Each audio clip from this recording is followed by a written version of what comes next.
Yo, YouTube.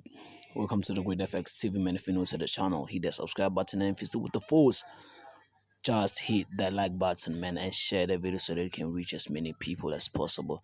So I just need to drop a couple of strategies before we get into the real stuff, because starting from next month we are going to start with analyzing and giving you guys the forecast, not the strategies anymore.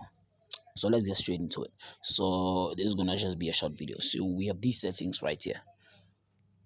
Let me do this. We have two moving averages, but there are two different formats.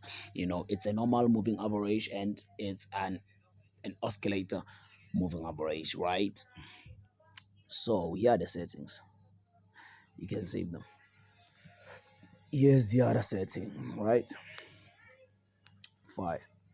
So this is boom. What you do on boom, you buy, right? So when you buy, what is it, bro? What is it that you gotta be looking for? The thing that you gotta be looking for is an uptrend or being on supports. The thing that you gotta avoid is downtrend and being on resistances, right? Okay, so we're on the same page on that. So the thing that's gonna happen is that here's the chart. You're gonna zoom it twice.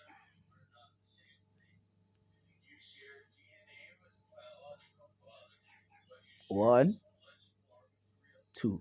There's two times, right? And then after doing that, there are two ways of catching entries.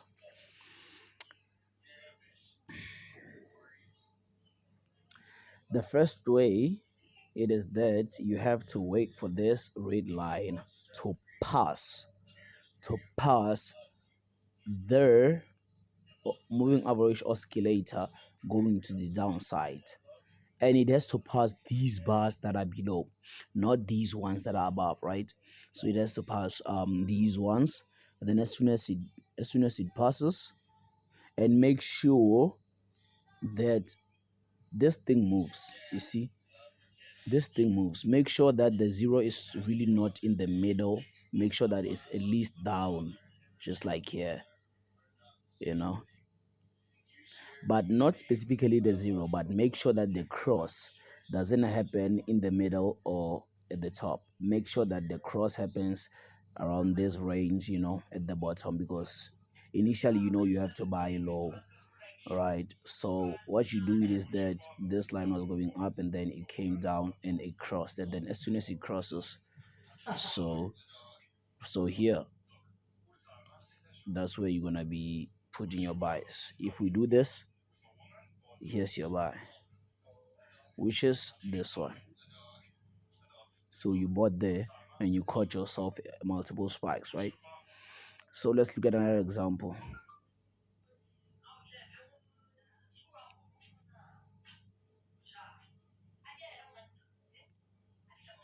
Yes, another example. With the moving average was up here and then it came down. It broke this. After breaking this, here it is where you buy. Here.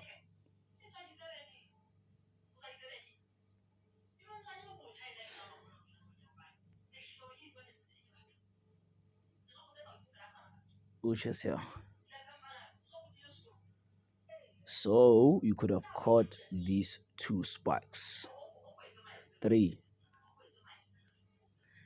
That's the first way of catching them. The other way, you're gonna have to be patient. It is that, let me do this.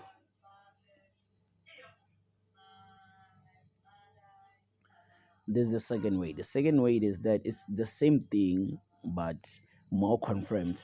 You're gonna have to, you see these bars below here, you see down here that they were big, right? They were small from here, and then as they went to the downside they got larger, and as they went to the far right side of the market they got smaller. So you're gonna have to wait for them to finish being this large, and as soon as they get small, and as soon as we reach level zero, which is now having this new tick on the upper side, which is what, this spike, right?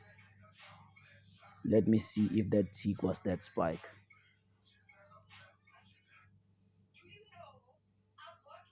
Okay, okay. So okay, this spike was this tick. So you were only going to catch this one. You were only going to catch this small spike. It's fine though. There's nothing bad on that. Even here, you have to make sure that you get the first tick above. And then as soon as you get it's just that this one has confirmation, this second way is has confirmations. That is why it gives you small spikes, but it's more accurate because you catch it when you know it's really gonna happen, right? So as soon as this first bar appears, meaning you would have bought here. After the spike, you would have bought here, so you would have caught that gap.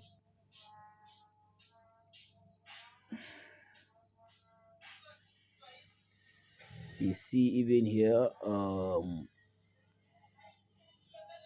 the first bar, you catch the first bar, and then that's where you buy.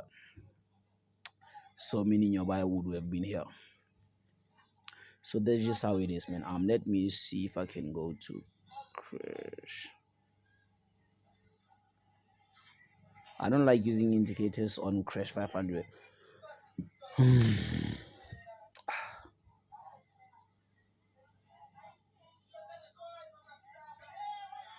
So in this instance, it's different. I said that this is the market, and then you just zoom twice, one, two, and then after doing that, in this instance, it's gonna be vice versa. You see, this moving average was moving from down here going to the upside, and then as soon as it crosses these bars, as soon as it's above these bars, which is now at this specific point, right, and comparing that to the market, it is this exact point. So meaning your cell would have been here, right? Yep, your cell would have been there. So this is how it would move on crash one 500. Let me see, guys, please remember that you need to put your screen to the left hand side, please, because you can see here it tricked you, but when you put your screen to the left hand side, you see it worked properly. So just, you know try to drag your screen to the left hand side. Okay, so what happened is that you see it went all the way up, it crossed these bars, and then after crossing these bars, so meaning at this point, this is where you sell crash. This is where you sell crash. So in this oh so in this instance, this is where you would have sold. Let me see. Nope, here. So this range would have been your sell, then you would have caught yourself these beautiful spikes. So that's it, man. I didn't want this video to be too long, man. Thank you so much if you set up to this far, bro. And if you really want how to analyze booming creation and get great entries using the great FX strategy, you just have to email TheGreatFX@gmail.com. Down there, it's down there in the description. It's the Great FX with two G's. Right, the great effects with 2Gs. And yeah, thank you so much if you set up to this far, man, and I will see you on the next video. And if you haven't joined our Telegram channel, you can just scroll down, and I will see you with there. Much love, peace, and happiness, Minister Great Effects, and I'm out.